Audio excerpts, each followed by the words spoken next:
everybody, what's up? Welcome back to the Games Cage. Today, and only today, the bad news kind of continues to roll for Nintendo fans because we basically got a big report from VentureBeat and a lot of other websites and shit reporting that Nintendo will not be hosting a June/E3 Direct. Now, obviously, E3 is dead either way, so they weren't going to be hosting anything in that sense, but we were all expecting some kind of June presentation because in the Nintendo Direct Mini, a lot of things they had shown were right before June, and we also had the Smash character announcement, like, revealed to be in June, so there's a lot of shit going on where we really expected it to be June, and obviously, again, when you really sit down and think about it, the Nintendo Direct Mini aside, it really has been a while since a full-on Direct where we've had a bunch of new first-party announcements and shit. So, yeah, again, like, this is a bummer, man. This is another example of how this year kind of sucks. I mean, like, obviously it sucks in a worldwide sense where a lot of fucked up shit is going on and stuff, but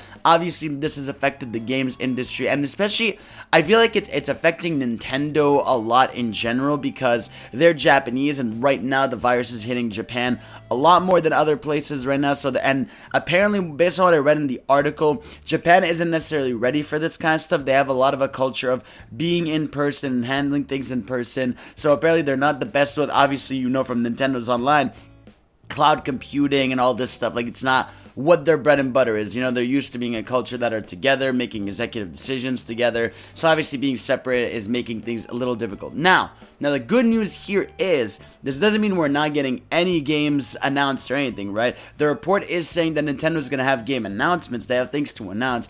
It's just that we're not going to be getting them in necessarily a big Direct, you know? Maybe we're going to be getting them in, like, more mini Directs. You know, this year we had an Animal Crossing Direct, a Pokemon Direct, Smash Direct. Like, I feel like maybe we'll get a Mario Direct, and that'll be for Mario stuff, because I think people a lot of times forget that, like, Nintendo Directs don't just come out of nowhere, right? They need the third-party developers they're working with to provide trailers and providing, like, you know, video footage for them to use and all that stuff. Like, it's a lot more work than we think, and it's a lot of moving parts and places, and obviously, with every third-party developer not being sure about what the fuck is going on with their games and what they're doing and stuff, it's a whole situation right now. So, yeah, again, very unfortunate. Now, what do I think this means in general for Nintendo's lineup? Again, it's been a weird year for Nintendo. Like, they've had, on one hand, you have that they had Animal Crossing, which is by far the biggest game this year. It sold the most. It is the conversation of the year. It's still being talked about to this day and stuff, and they're still updating it.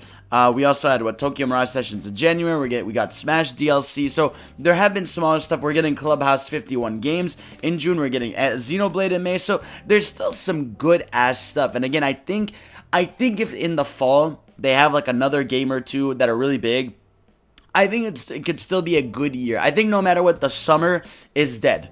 Like, I think Nintendo is not going to have a good summer. I mean, I think the fact that they're not going to host a June Direct kind of says that, tells me there's nothing. I don't think there's a game that they could reveal and market in a month or two, right? They don't usually do that. Nintendo usually gives like 3 to 4 months to market a game, right? It doesn't have to be 6 months or a year, right? So it's like, I just have trouble believing that they're going to have a game suddenly ready for July. Again, unless it's a port, right? And I'm thinking, that's what I'm starting to think here, right? I think Nintendo's going to focus a lot on ports. Again, we've heard about this Mario HD collection. I think that is going to be the centerpiece of the fall for them. I really do think that's a game that, one, people would be crazy excited for and buy, but at the same time, it doesn't take as much work to work from home with that, because obviously they're building off existing frameworks, so it's probably easier to trade back and forth there.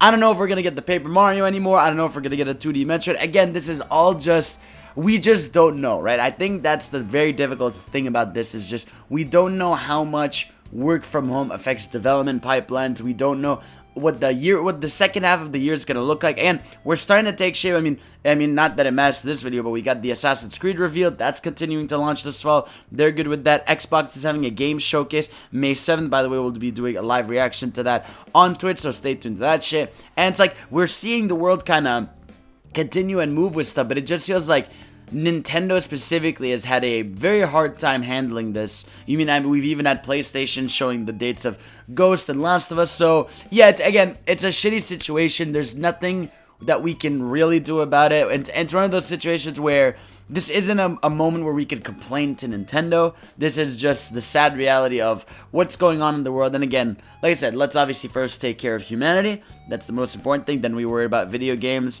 But yeah, again, like I said, I don't think this means Nintendo's year is dead. I just think don't expect much in the summer and expect maybe random announcements on Twitter. Like I honestly wouldn't be it wouldn't be crazy if we woke up one morning and we saw, oh, Mario 3D World Deluxe port has been announced, right? And then it's coming out August, right? And then they announced the HD collection. Apparently, according to the report, that we could be getting one by the end of summer, again, which would make sense if they're gonna have a fall lineup. You know, like that way they could hype up 2 or 3 games, maybe. I would say 2, probably. Again, like I said, I think it's gonna be a lower year for Nintendo, and they've done this before. So, like, you look at 2017, you had Breath of the Wild, ARMS, Splatoon 2, Mario plus Rabbids, Mario Odyssey, a couple others in there that I'm free. Oh, Mario Kart 8 Deluxe.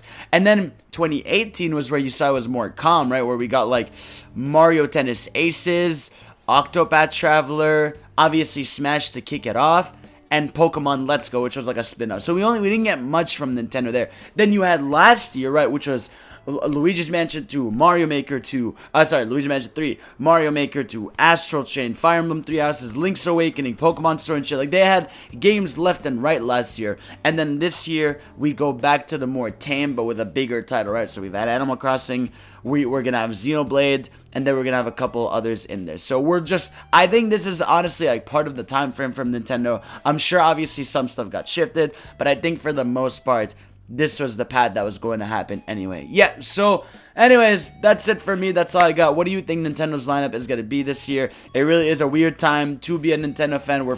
We face a lot of trials and tribulations this year, but I mean, so is the world at large. So anyways, that's it. That's all. Thank y'all for watching, and we'll see you all next time. Peace. I love you.